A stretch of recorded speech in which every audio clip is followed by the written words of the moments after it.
Hello guys, Geetha ഗോവിന്ദത്തിൻ്റെ പുതിയ episode റിവ്യൂയിലേക്ക് സ്വാഗതം. അങ്ങനെ ഗീതു ഇങ്ങനെ വരുണോടും രേഖയോടും പറയണം, ഓക്കെ എന്തായാലും നന്നായി, എനിക്ക് സന്തോഷമുള്ളൂ എന്നൊക്കെ പറഞ്ഞിട്ട് ഇങ്ങനെ പുറത്തോട്ട് നോക്കുമ്പോൾ കാഞ്ചന ഒളിഞ്ഞ് നോക്കുന്നതാണ് കേട്ടോ. അത് കണ്ട് കാഞ്ചനനെ പിടിച്ചു നിർത്തിയിട്ട് വയ്ക്കുകയാണ്. ഈ അണ്ണാം ഇതുവരെ മരങ്കേറ്റം മറന്നിട്ടില്ലേ എന്നൊക്കെ ചോദിച്ച് കുറേ ചൂടാവുകയാണ് കേട്ടോ.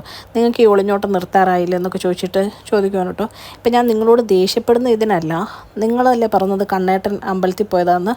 പിന്നെ അമ്പലത്തിൽ പോയ കണ്ണേട്ടൻ എങ്ങനെയാണ് വരുണേയും കൂട്ടി വന്നതെന്ന് ചോദിച്ചപ്പോൾ നിങ്ങൾക്ക് എങ്ങനെ മനസ്സിലായി അമ്പലത്തിലോട്ടാണ് പോയതെന്ന് ചോദിക്കുമ്പോൾ നമ്മുടെ കാഞ്ചന പറയുന്നുണ്ടോ, അത് അയ്യപ്പണ്ണനോട് ഗോവിന്ദേട്ടൻ പറയുന്നുണ്ടായിരുന്നു, പറയുന്ന കേട്ടപ്പോൾ മനസ്സിലായെന്ന് പറഞ്ഞു. അപ്പം ചോദിക്കും, അയ്യപ്പേട്ടനോട് എന്ത് ഗോവിന്ദേട്ടൻ പറയാം? അയ്യപ്പേട്ടൻ ഇങ്ങനെ വിളിച്ചിട്ട് വരുൺ എവിടെയാണെന്ന് ചോദിക്കുമ്പോൾ സുവർണയുടെ കൂടെയാണെന്ന് ആരോ പറയുന്നുണ്ട് കേട്ടോ. അപ്പോൾ അതിങ്ങനെ ഗോവിന്ദനോട് പറയുന്നുണ്ട്. എന്നിട്ട് പറയുന്നുണ്ട്, ആ യക്ഷീനെ ഞാനിന്ന് കൊല്ലും, ഇന്ന് വെടിക്കെട്ടായിരിക്കും അവിടെയെന്ന് പറഞ്ഞു പോകുന്നുണ്ട്. വെടിക്കെട്ട് അമ്പലത്തിലല്ലേ നടക്കുന്നത്, അപ്പം ഞാനങ്ങ് ഊഹിച്ചു എന്ന് പറയും. അപ്പോഴേക്കും ഗീത പറയുന്നുണ്ട്, വെടിക്കെട്ട് അമ്പലത്തിൽ മാത്രമല്ല നടക്കുന്നത്, പള്ളിയിൽ നടക്കും. ആ അതും കറക്റ്റാണ്, എന്നാലും അത് കോവിൽ താനേ എന്ന് ചോദിച്ചിട്ട് കാഞ്ചന ഇങ്ങനെ നിൽക്കുവാണ് കേട്ടോ.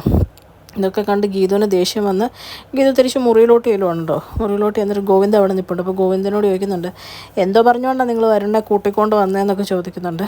അപ്പോഴേക്കും നമ്മുടെ ഗീതുവിനോട് ലാസ്റ്റ് നമ്മുടെ ഗോവിന്ദ സത്യം പറയുകയാണ് കേട്ടോ. നമ്മുടെ രേഖ രാവിലെ വന്ന് സംസാരിക്കുന്നുണ്ട്. അപ്പോൾ അവളുടെ സ്നേഹമൊക്കെ കണ്ടപ്പം ഞാൻ അവൾക്ക് വേണ്ടിയിട്ടൊരു കാര്യം ചെയ്തു, കുറേ സ്വത്തുക്കൾ രേഖയുടെ പേരിൽ എഴുതി വെച്ചു കേട്ടോ. എന്നിട്ട് പക്ഷേ അതൊരിക്കലും വരുണിന് തൊടാൻ പറ്റത്തില്ല, രേഖയ്ക്ക് എന്തെങ്കിലും സംഭവിച്ചു കഴിഞ്ഞാൽ അത് അനാഥാലയത്തിലോട്ട് പോകും, അങ്ങനെ അത് എഴുതി വെച്ചേക്കുന്നതെന്ന് പറയും. ഇതൊക്കെ നിങ്ങളെന്തിനൊപ്പം കൊണ്ട് വരുണിൻ്റെ കൊടുത്തതെന്ന് ചോദിക്കുമ്പോൾ പറയും, അവൾക്ക് വരുണിൻ്റെ കൂടെ ജീവിക്കണം എന്നുള്ള ആഗ്രഹമല്ലേ പറഞ്ഞേ. എന്നിട്ട് പറയുന്നുണ്ട്, വരുണിൻ്റെ അടുത്ത് ചെന്ന് വരുണിനോട് പ്രശ്നം എന്താണെന്ന് ചോദിച്ചപ്പോഴേക്കും വരുൺ നല്ലൊരു സാമ്പത്തികമുള്ളൊരു പെൺകുട്ടീനെ ആഗ്രഹിച്ചെന്ന് പറഞ്ഞേ. ഇപ്പോൾ എന്തായാലും രേഖയ്ക്ക് ആ സമ്പാദ്യം ഉണ്ടല്ലോ, പക്ഷേ ഇത് നീ ഒരിക്കലും രേഖയോട് പറയില്ല എന്ന് എനിക്ക് സത്യം ചെയ്ത് തരണം എന്നൊക്കെ നമ്മുടെ ഗീതുവിനോട് പറയുകയാണ് കേട്ടോ. അങ്ങനെ ഗീതു ഗോവിന്ദന് സത്യം ചെയ്ത് കൊടുക്കുന്നുണ്ട്. പക്ഷെ ചോദിക്കുന്നുണ്ട്, ചെറിയൊരു വാണിംഗ് രേഖയ്ക്ക് കൊടുക്കുന്നതിൽ കുഴപ്പമുണ്ടോ എന്ന് ചോദിക്കാൻ പറയുന്നുണ്ട്, ഒന്നും വേണ്ട, അവരങ്ങനെ കുറേ നാൾ സ്നേഹിച്ച് കഴിയട്ടെ, സ്നേഹിച്ച് കഴിഞ്ഞാൽ അവർക്കൊരു കുഞ്ഞൊക്കെ ഉണ്ടാവട്ടെ എന്നൊക്കെ പറയുകയാണ് കേട്ടോ. അത് കേട്ടുകൊണ്ടിരിക്കുന്ന നമ്മുടെ ഗീതുവിൻ്റെ കണ്ണിൽ നോക്കിയിട്ട് നമ്മുടെ ഗോവിന്ദ് പറയുന്നുണ്ട്, നിൻ്റെ കണ്ണിലിപ്പോൾ എന്താ ഉള്ളതെന്നും എനിക്ക് മനസ്സിലായി, രാവിലെ രേഖയുടെ കണ്ണിൽ നിന്ന് കാര്യങ്ങൾ വായിച്ചോളാം, നിൻ്റെ കണ്ണിൽ നിന്നും എനിക്ക് ഇപ്പം എന്താ കാര്യങ്ങളെന്ന് മനസ്സിലായെന്ന് പറയുമ്പോൾ ഗീതു ഇങ്ങനെ ഗീതുവിൻ്റെ ഇഷ്ടത്തെ പറ്റി ആയിരിക്കും എന്ന് ഓർത്ത് ഗീതു ചോദിക്കുന്നുണ്ട് കേട്ടോ.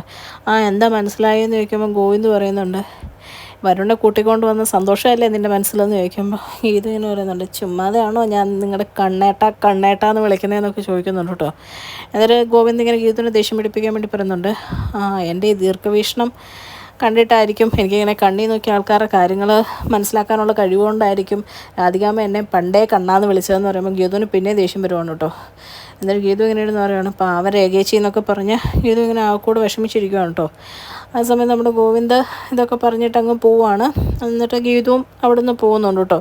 പിന്നെ കാണിക്കുന്നത് വരുണും രേഖയും മുറിയിരുന്ന് സംസാരിക്കുന്നതാണ് കേട്ടോ. എന്നിട്ട് വരുൺ ഭയങ്കര അഭിനയമാണ്, വരുൺ അങ്ങ് നല്ല ഭർത്താവാന്നുള്ള രീതിയിൽ നിനക്ക് ഉൾക്കൊള്ളാൻ സമയം വേണമെന്ന് എനിക്കറിയാം, ഞാനതിനൊക്കെ തയ്യാറാണ് എന്നൊക്കെ പറഞ്ഞ് പിന്നെ അങ്ങോട്ട് വല്ലാണ്ടങ്ങ് അഭിനയിക്കുകയാണ് കേട്ടോ. ഇതൊക്കെ ഉണ്ടെങ്കിലും നമ്മുടെ രേഖ മൊത്തത്തിലങ്ങ് വിശ്വസിക്കുന്നില്ല കേട്ടോ.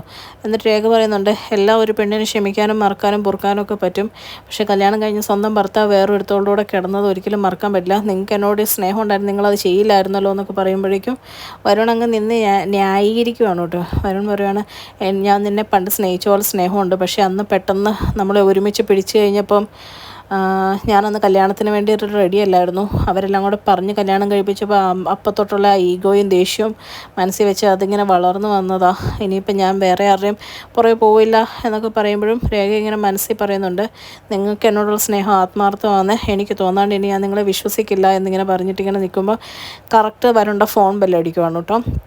നോക്കുമ്പോൾ അതിൽ സുവർണ എന്ന് പേരെഴുതി വരുവാണ് കേട്ടോ. അത് രേഖ കണ്ടിട്ട് രേഖ ഇങ്ങനെ പറയുന്നുണ്ട്, എന്തായാലും നിങ്ങൾ ഫോൺ എടുത്ത് വിളിക്കുക, എനിക്ക് അടുക്കളയിൽ കുറച്ച് പണിയുണ്ട്, ഞാൻ അടുക്കളയിലോട്ട് പോകാമെന്ന് പറഞ്ഞ് രേഖ അങ്ങ് പോകുന്നുണ്ട്.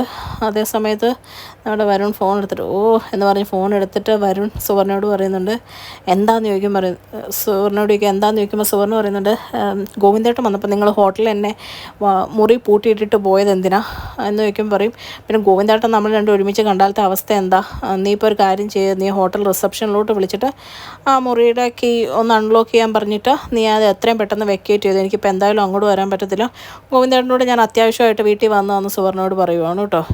ഇതെല്ലാം കേട്ട് സുവർണയ്ക്ക് നല്ല കലി വരുന്നുണ്ട്, പക്ഷേ സുവർണയൊന്നും മിണ്ടുന്നില്ല. സുവർണ ഇപ്പം ഗോവിന്ദേട്ടൻ കണ്ട് പിടിച്ചിരുന്ന ആകെ ഇതിലും പ്രശ്നമാകുമെന്ന് അറിയാവുന്നതുകൊണ്ട് സുവർണയൊന്നും മിണ്ടാതെ നിൽക്കുവാണ് കേട്ടോ. എന്നിട്ട് ഇങ്ങനെ നമ്മുടെ വരുൺ അവിടെ ഇരുന്നിട്ട് മനസ്സിൽ ചിന്തിക്കുവാണ് കേട്ടോ, ഇനി കുറച്ച് നാളത്തേക്ക് സുവർണ്ണയായിട്ടുള്ള ഫോൺ കോൾ വരെ നിർത്തണം. എന്നിട്ടൊരു നല്ല ഭർത്താവായിട്ട് ഇനി ഞാൻ ശരിക്കും അങ്ങ് അഭിനയിച്ച് തുടങ്ങാൻ പോകുന്നുള്ളൂ എന്ന് പറഞ്ഞ് വരുണിനെ കാണിച്ചുകൊണ്ടാണ് കേട്ടോ ഇന്നത്തെ ഷോട്ട് അവസാനിക്കുന്നത്. ഇഷ്ടപ്പെട്ടെങ്കിൽ ചാനൽ ലൈക്ക് ചെയ്യാനും സബ്സ്ക്രൈബ് ചെയ്യാനും കമൻറ്റ് ചെയ്യാനും മറക്കല്ലേ.